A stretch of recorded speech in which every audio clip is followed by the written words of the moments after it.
Hey, StoryMakers. Welcome to the podcast. Super pumped up. We have Kathleen from the Pour Over today. Hey, Kathleen. Thank you so Hi. much for joining. I'm so excited. Over here in Storymaker Land, we are super fans of the Pour Over. We've loved you from afar for a long time. And this last year, I met Kathleen in person at the TGC conference, which was so exciting. We were super fans, and she's agreed to come and meet you all too here in our pod. So, hey, Kathleen, welcome. Thank you. Yeah, it was fun to meet you in person.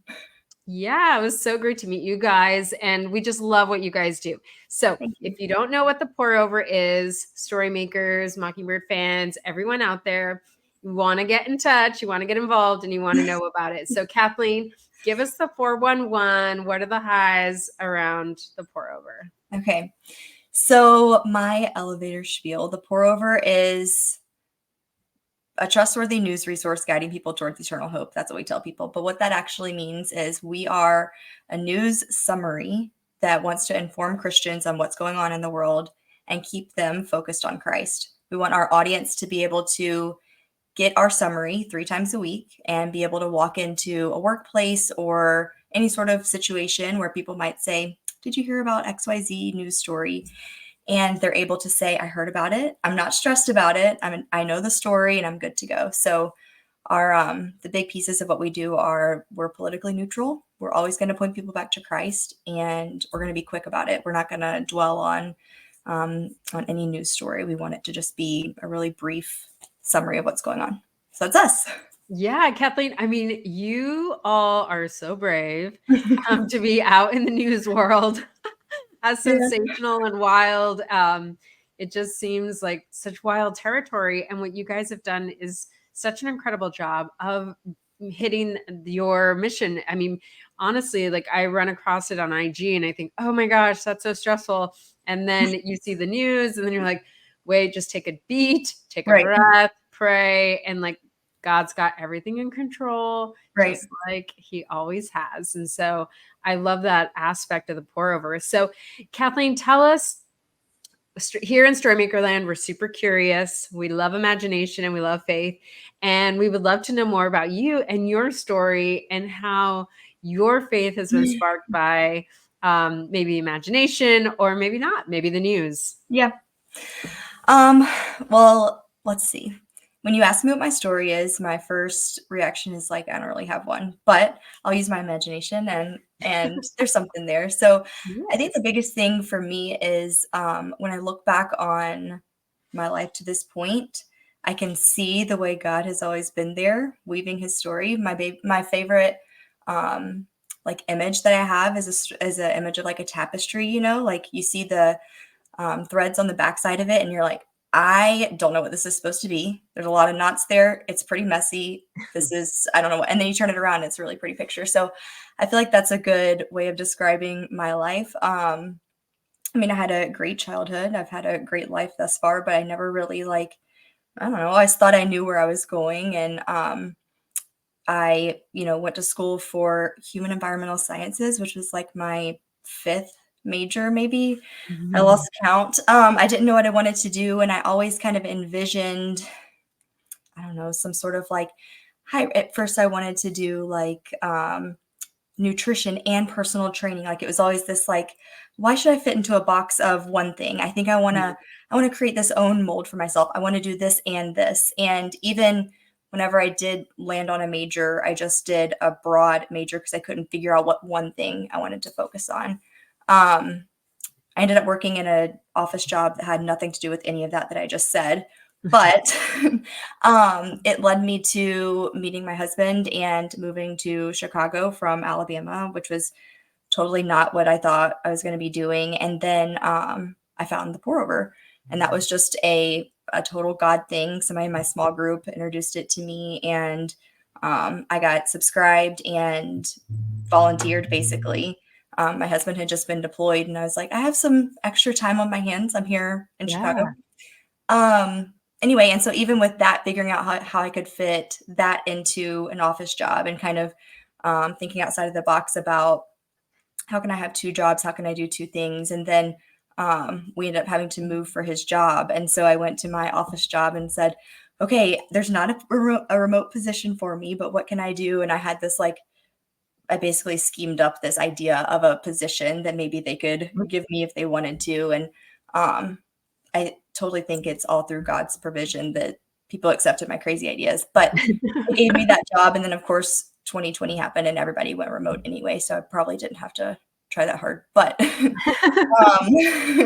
so then I had, the 2 jobs with that and the pour over, and then ended up, just dropping down to the pour over. So I think the coolest part about looking back on what I've done, and I haven't done anything outside of, my relationship with God, but what I've been able to, the pattern I've been able to see is that God's always like weaving some kind of story in there for me. And I don't really know what it is, but as long as I like, don't, stay inside the box, I think outside of the box a little bit, like I can take a couple steps and figure out where he wants me to go. And so I don't know if that answers your question, but No, I think that's so great. Well, I mean, that's such a story maker, it's having the sort of that imagination and framework towards looking backwards and seeing how God has been shaping and moving in our lives. And yeah, I think for so many of us, there's not a really linear delineation of where we land all the time.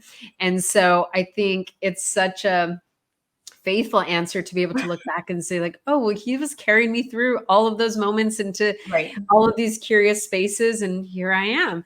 And you guys are, hosting such a beautiful ministry because, I think you'd have to be living under a rock not to be anxious about the news. Sure. It's just everywhere. You can't go to the airport without seeing it. Yeah. It's in our cabs, like it's everywhere. You cannot Yeah. escape what the world is saying is most important at all times. Right. And we're so saturated with information coming at us all the time. And so, yeah, Catherine, so what has been really exciting at the pour over for you, like in the ministry, especially as tomorrow's the big election day, and Yeah. I'm sure there are a lot of anxious hearts out there. What would you say to folks as they, are sort of navigating, riding the waves of emotion in this moment? Yeah. We have our Christian perspectives we pair with our news stories.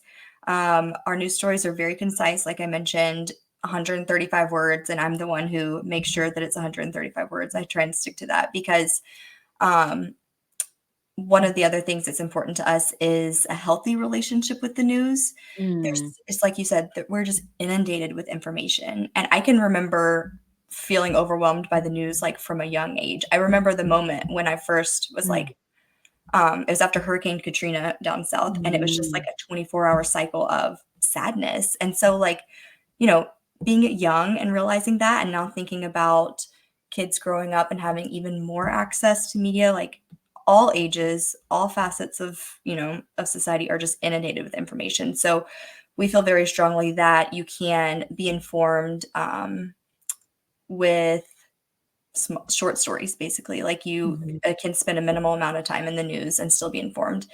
And then, like I said, we pair them with Christian perspectives, and our Christian perspectives fall into the same categories. Any Christian perspective we pair with a story. It's going to be an eternal perspective, above all love, choose humility, or be doers. Those are our like pillars. That's amazing. And we do get pushback that we repeat the same Christian perspectives, but that's actually the trick. We want people to get into the habit of, no matter what information you're seeing, having it's muscle memory, having your first reaction be, okay, this might be a big story today, but okay, as hard as it is to fathom, in 1,000 years, this story might not matter, Mm, And that's one of our biggest reminders. And then also how to interact with other people in light of a story. I think that's a huge part of everybody's feeling anxious personally. mhm. And it's hard to bottle that up. It spills over. And how does it spill over? Not very pretty, Well, not very not well. always the most gracious, Right. it's like Facebook has brought out the worst in like, Yeah. I don't know, social activity. So, Yeah. We could have a whole conversation on that. But reminding people that at at the end of the day, Christians two Christians can both love Jesus, be saved, be very secure in their salvation, and have different political ideas, which is a radical statement. But if we can continually remind people of that, keep your eyes on eternity, love everybody, hopefully with repetition and reminding, we'll have some better reactions to news and to the information that people are inundated with. Yeah, so I think that's what's so cool about pour over, because you're helping grown-ups reorient their imaginations. We talk about that all the time in Storymaker Land.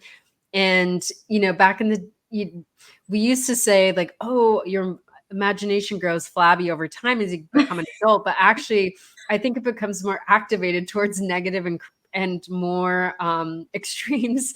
And Yeah. so the news just feeds into that part of who we Definitely. are. I'm naturally assuming the worst case scenario, the worst of others. And so it's just we need these other kinds of ministries like the pour over to help reorient our imaginations. And especially, we're talking a lot to parents and to people in youth and family. And Gen Z is hyper aware of what's happening in the world, and alpha, and they are activators, and they are people that are showing up to protests, and they're asking why. And so I think as Christian parents, it's really important for us to have the information so that they can have a conversation. And I think what you guys are doing too is orienting parents and helping them have healthy conversations with their kids, because they may disagree with their neighbor, their aunts or uncles, but how they engage with their kids in their home is going to be really impactful for how they view God and their relationship. Yeah, that's interesting that you talk about the imagination, because I think something we talk about a lot is that people choose the path of least resistance. And so maybe if you hear a news story or you hear somebody's perspective on a news story, your first instinct, probably without having to use your imagination too much, is to assume you guys are on opposite sides. It's very easy to just fill in the blank with like, you are voting for this person, so you must believe XYZ, you must be this type of person. Super easy to get to that conclusion. The imagination comes in when you put yourself in their shoes, or when you try and say first, what might I have in common with this person? That's a really big mental exercise that, I feel like I am still having that area of my, imagination refined as my, in my job at the pour over, because we often have to write a story and put ourselves in different people's shoes. How might this group of, of readers read this sentence? How might this group of readers, take on our intent, whether we, actually meant that or not? Like, it's so easy to just jump to conclusions. So using our imagination to actually reel that back is important. Yeah, no, I mean, it is easy to demonize and to subject people to our, our assumptions. And I think especially the world is facilitating those assumptions and making really easy for that to happen and divide us. And the wild thing about God is, and our Christian outlook and the whole thing, is that we were never meant to be divided against one another, but to be bound together, and even in our differences too, to find our humanity. And I think that that's so important. Yeah, Kathleen, I know you offer the pour over on social media, and then aren't there other resources that you guys offer, like blog posts or other ways for folks to dig in? Yeah. So our main product is a newsletter, Monday, Wednesday, and Friday. We summarize 8 stories, more or less, every newsletter. So 3 main stories that are paired with those Christian perspectives and 5 quicker stories. That's our biggest thing. And then that content is turned into a podcast. Anywhere podcasts can be found, you can listen to somebody basically read you the newsletter. The stories are then turned into social media posts. And we also have decaf, which goes really well with what you were just talking about with parents. We take one story each week and rewrite it at a 7th grade reading level. Then we pair the story with reflection questions and some ideas for how to respond to the story. So that could look like You know, here's what's going on with the latest presidential candidates. Here's some reflection questions. How can I, and the questions always come back to some sort of question around how can I reflect the gospel to my kids in light of this story, or what might my kids misunderstand about this story, or what is a gospel lesson I can teach to my kids, you know, in light of this story. So expanding on that, and a principle we always come back to, it seems like, is your reaction to this story will be seen by your kids. And you have an opportunity to model for them the gospel through your reaction to this story. So kind of putting that onus on the parents, and then some options for response. Because like you said, this is a generation of kids who, like, you read a story and it's like, that's great, but what can I do about it? And finding that balance between, like, you don't have to do something about everything, but if you feel prompted, here are some ideas. I love that. Yeah. I mean, and it also feeds into like the fruits of the spirit. And for us grownups, it's so tough to have self-control and not to overly exert our opinions, especially when it comes to our kids. You're like, that's crazy, you know. Or even just seeing somebody on TV. What's the first thing that comes out of your mouth? Because your kids will hear that. Yeah, you know, they're right there. I mean, so I'm so grateful that you have some resources for us. Well, it helps us too as parents. We're writing it and we're like, this is a reminder for me too. Yeah, it's just such an impossible task. And I love the humility piece too that comes across every week, because I think in so many ways too, we can also apologize to our kids. It's like, oh, whoa, I overreacted. I don't know the full scope, you know.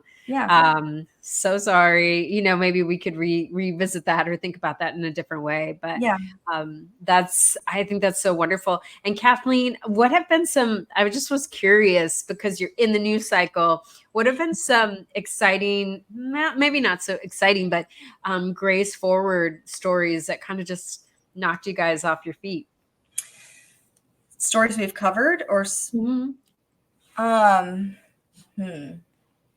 that's a good question. I feel like being in the news cycle, there's just a pattern that I've noticed of, like, it's like maybe a 6-month cycle of we're going to cover the same things. And of course, right now and for the past few months, it's been the election. When the Ukraine war first started, it was that in every newsletter, obviously Israel in every newsletter. And so there are times when we feel like we're covering the same things over and over again. And there are times when we do a good job at just presenting the information. And then there are times when we may inadvertently not get the story right. But we're just trying to repeatedly present the information and point people back to God, right? I don't know if there's one like story that stands out in mind, but I will say that we've heard, of course, a lot of negative feedback maybe on how we've covered stuff, but it never fails that we've heard really encouraging stories about people responding to how we're presenting the same news that they have been seeing in this, you know, cycle in a fresh way. They're able to actually just get the information that they need and you know, take away whatever they need to take away from the story by way of how we cover it. So I don't know if there's one story that stands out. It's more people's reactions to a new way of getting the news. That's been really encouraging.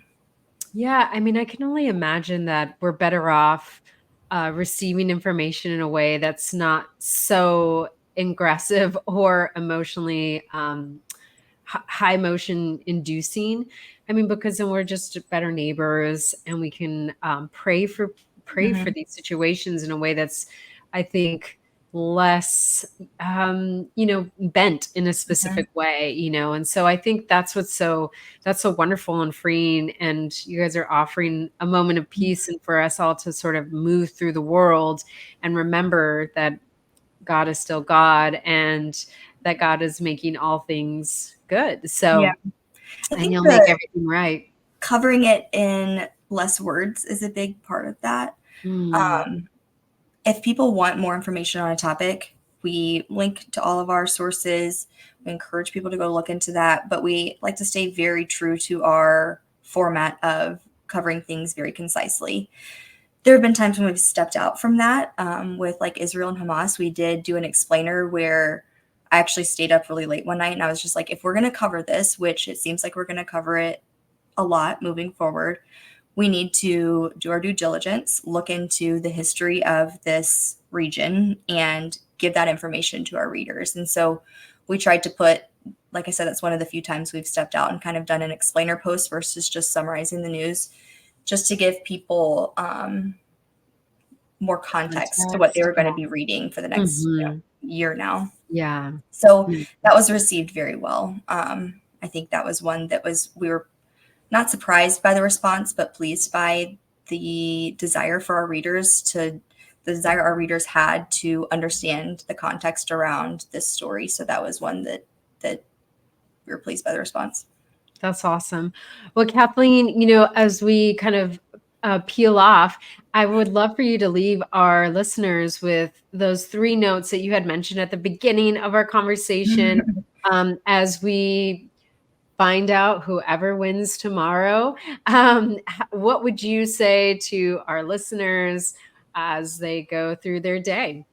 Yeah, I would say whatever happens tomorrow, God is still God and Jesus is still Jesus, and your salvation, if you've accepted Jesus, is safe no matter what happens. So keep your eyes on eternity, knowing that chaos or disappointment, whatever emotion you feel around you tomorrow, that emotion is going to be temporary. I would also encourage everyone to remember that people you interact with are also people that Jesus died for. So your interactions with people, every little touch can be an opportunity for you to reflect the love of God to other people. And choosing humility often can be the greatest exercise of our imagination that we might come across at any given point of the day. So those are the top 3 things that I would say from our pillars. Kathleen, that's just so amazing. Thank you for the encouragement, because I know that we've all had anxious hearts and we're always looking for the wrong leaders and the wrong kings. It's been the way the human race has gone since the beginning, since the garden. Right. We're always sort of looking to the left and the right and kind of wondering and reaching up and trying to see if we can do it better. And the reality is, and what you all continue to remind us of, is that there is one who came, and there is one who loves us best and cares for us best, and he will carry us and see us through. And Absolutely. So Kathleen, thank you so much. And everyone, go check out the Pour Over, especially if you have an anxious heart and you're news curious. You're in good company. That's a good, safe place to go. All right, Thanks friends. so much, We'll Mel. catch you soon. Bye. Bye.